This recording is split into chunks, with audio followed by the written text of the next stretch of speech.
साथियों नमस्कार, मैं रमेश काला और आप देख रहे हो जीके विद काला। दोस्तों, कक्षा 9 सामाजिक विज्ञान का अर्धवार्षिक परीक्षा का उत्तर सहित ये पेपर है। लास्ट तक इसे देखें।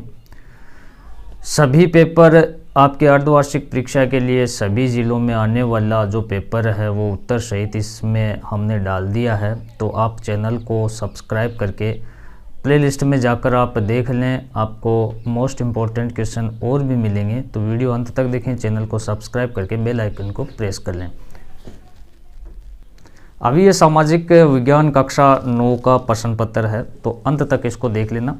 इसकी खास बात मैं आपको बता देता हूँ कि इसमें कुछ पीछे के आए हुए मोस्ट इम्पॉर्टेंट क्वेश्चन है, कुछ आपके संभावित वार्षिक परीक्षा और स्पेशली हमने अर्धवार्षिक परीक्षा के लिए इसको तैयार किया है, जो सभी ज़िलों में आपको ये प्रश्न पूछे जाएंगे। तो पहला हमारा क्वेश्चन है कि 8वीं सदी में फ्रांसीसी समाज कितने एस्टेट में बंटा हुआ था।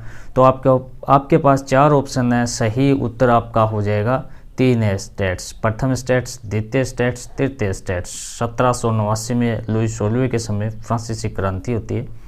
उस समय ये 3 एस्टेट्स में बंटा हुआ था। फ्रांस के संवैधानिक राजतंत्र की नींव कब पड़ी?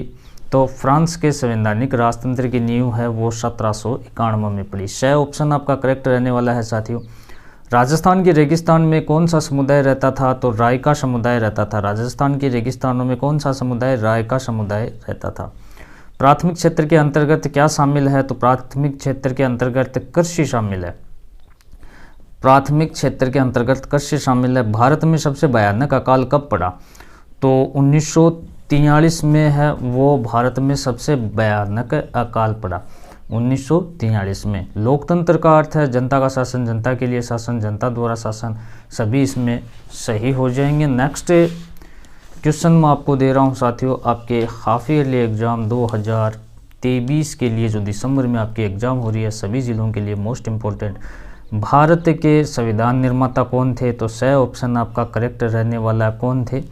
Doctor BR Ambedkar. 6 इसमें आपको कर देना है। एक मेरा व्लॉग चैनल है लादू सरवाला, उसका नाम है, इस वीडियो के नीचे डिस्क्रिप्शन में उसका लिंक है, उस चैनल को भी आप ज़रूर सब्सक्राइब करें। लोकसभा में कुल कितनी सीटें हैं? तो 543। ठीक है। नेक्स्ट, नीचे दिए गए स्थानों में से किस स्थान पर सबसे अधिक वर्षा होती है? तो मासेनराम मेघालय में, ये मासेनराम में। ठीक है, ये आपको सही कर देना है।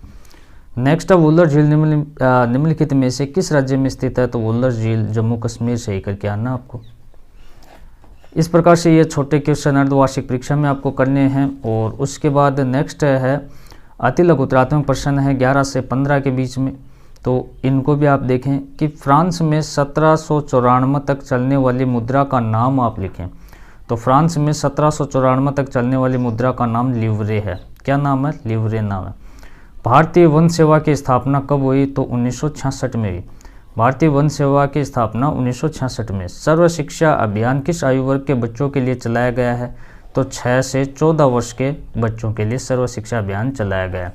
भारतीय संविधान सभा का अध्यक्ष किससे बनाया गया है? तो भारतीय संविधान सभा का अध्यक्ष है डॉक्टर राजेंद्र प्रसाद। क्या उत्तर हो जाएगा आपका? डॉक्टर राजेंद्र प्रसाद। भारत के खारे पानी की सबसे बड़ी झील कौन सी है? तो चिल्का झील हो जाएगी। कहाँ है? उड़ीसा में।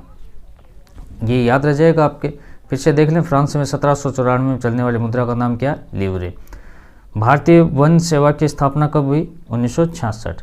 सर्व शिक्षा अभियान किस आयु वर्ग के बच्चों के लिए चलाया गया? 6 से 14 वर्ष। भारतीय संविधान सभा का अध्यक्ष किसे बनाया गया? राजेंद्र प्रसाद को। नेक्स्ट है, भारत के खारे पानी की सबसे बड़ी झील कौन सी है? तो चिल्का झील, उड़ीसा। ठीक है जी। लुई 16वें के राज्यवरण के समय फ्रांस की आर्थिक स्थिति कैसी थी? तो उस समय तो आर्थिक स्थिति, खाद्यान्न संकट था, आर्थिक स्थिति डाउन थी, खराब थी, है ना। और 1917 में रूस के जार का शासन क्यों समाप्त हुआ? ये चीज़ें हमने पढ़ा रखी है ऑलरेडी, तो आप प्लेलिस्ट में जाकर आप देखें। और आपकी वार्षिक परीक्षा की तैयारी भी इस चैनल पर करवाई जाएगी साथियों। तो चैनल को आपको ज़रूर सब्सक्राइब करना है, बेल आइकन को प्रेस करना है। जो क्वेश्चन मैं आपको दे रहा हूँ वो सभी ज़िलों में आपको देखने को मिलेंगे। तो प्रत्येक क्वेश्चन को अच्छे से आप तैयार कर लें। 1917 में रूस में जार का शासन क्यों समाप्त हो गया। नेक्स्ट है गोमंतक कृषि को समझाना आपको। गोमंतक कृषि क्या है। परंपरागत खेती व आधुनिक कृषि में अंतर स्पष्ट कीजिए। कोई 3 आपको बताना है। भारत में निर्धनता दूर करने के 3 उपाय आपको बताने हैं। भारत में निर्धनता गरीबी दूर करने के 3 उपाय कौन कौन से हो सकते हैं।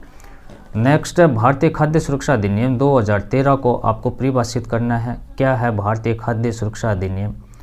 लोकतंत्र को आपको परिभाषित करना है। संविधान संशोधन से क्या तात्पर्य ये आपको बताना है। भारत की जलवायु को प्रभावित करने वाले कारक कौन कौन से हैं ये आपको बताना है। और भाव भर क्या है। ये अर्धवार्षिक परीक्षा के लिए पेपर था हमारा। नेक्स्ट है निबंधात्मक क्वेश्चन आप देखें 26 से 30। राष्ट्रीय जनसंख्या नीति की मुख्य विशेषता आपको बतानी है। किसी देश की अर्थव्यवस्था में नदियों का महत्व आपको बताना है। भारत के नागरिकों को कौन कौन से मौलिक अधिकार प्राप्त हैं ये आपको बताना है। भारत में बेरोजगारी के कारण आपको लिखने हैं। और भारत में केंद्र शासित प्रदेशों को मानचित्र में आपको दर्शाना है। तो ये चीज़ें बहुत ही मोस्ट इम्पोर्टेंट थी अर्धवार्षिक परीक्षा के लिए। और हमारे जो भी पेपर हैं आपके कक्षा 9 के हाफ ईयरली एग्ज़ाम के अर्धवार्षिक परीक्षा 2023-24 के लिए, तो वो इस चैनल पर ही मिलेगा। तो चैनल को आप ज़रूर सब्सक्राइब कर लें, बेल आइकन को प्रेस कर लें। एक मेरा व्लॉग चैनल है लादू सरवाला नाम है, इस वीडियो के नीचे डिस्क्रिप्शन में उसका लिंक है। उस चैनल को भी आप सब्सक्राइब करें, ज़्यादा से ज़्यादा शेयर करें, लाइक करें और वीडियो भी आप ज़रूर देखें। धन्यवाद साथियों।